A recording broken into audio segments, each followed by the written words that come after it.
nakakahiya sa pamilya ni Princess. Kabuhayan yun ng pamilyang papakasalan ko na maging hipag mo at magiging nanay ng anak ko. CJ, I'm really sorry. Sorry talaga. Sorry na. Hindi ko naman alam na wala palang mali siya yung nakasulat na happy ending sa website eh. Eh, ikaw lang yung nag-isip ng walang mali siya eh. Alam mo ba, gusto ko ipadimanda ni Tito Boy? Kulang na lang lumuhod ako sa harapan nila para wag lang ituloy yun. Pero kung sa akin mo ginawa yun, ipinakulong na kita. CJ, What? that's too much. Nagkamali na siya, umami na siya, nag-sorry na siya. Is it that enough? No, it's not enough.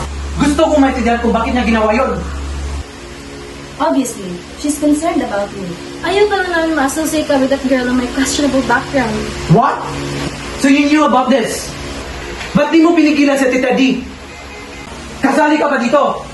Ate Gabi, kasali ka ba dito? Kasali kaming lahat. Kayong lahat? Ate Bobby, you agree with this? No, I did not agree to this. Or sa kahit na plano na pinag-usapan namin. So may plano kayo? Kayong lahat? Anong plano nyo?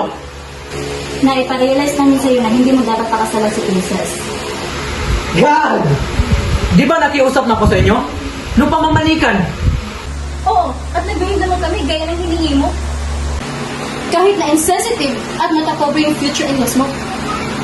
Dahil lang naglabas ng pinak, matapobre na agad. Ano pa ba? Hello? Kung laitin ka nila, kung laitin din kami, anong tingin mo sa kanila? Sandali ha, sandali. Kung makapagsalita ka parang hindi ka mapangait. Ano? I'm still offended na tinawag mo si Princess na charara. Bakit? Masama mo magbigay ng opinion sa girlfriend mong chararat? Kung tawagin ko yung boyfriend mong kupal ha? CJ! What? Totoo naman talaga dahil tinuhog ka niya at saka si Tibabi. CJ, What? don't you even go there. Yun naman ang totoo. Kahit na, sobra ka na.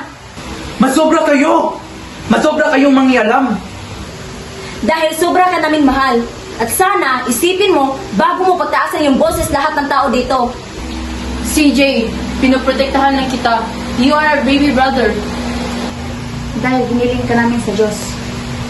Oo, hiningi niyo ako. But just in case you missed it, hindi na ako baby. I'm a grown-up now, making grown-up decision.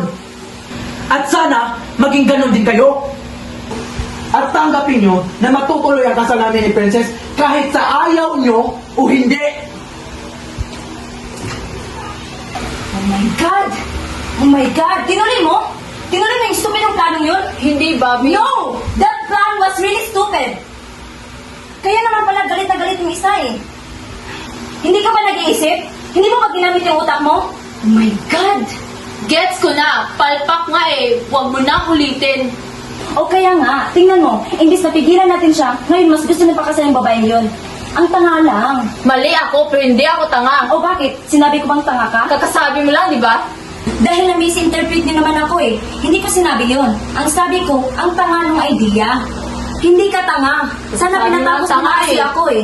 Kaya nga lagi niyo akong na-misinterpret niyo eh. Ikaw, palusot ka na naman eh. Ano? Nag-New Year ka lang, ang yabang-yabang mo na. Oh, so this is about me now? Okay, Tama na! Tumahigin na kayo. Don't talk to me like that! Hoy, ano yan? Pagdating ng nanay niyo, bakit kayo sigawan? Nag-away ba kayo? Hindi po ma. Naglalaro po kami ng charades po ma. Charades, ako. Your turn.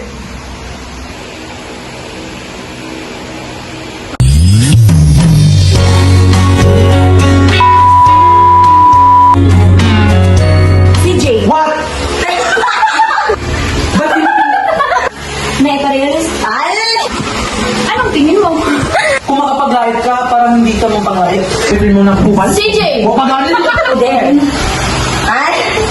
At maging nanay ng kaupan.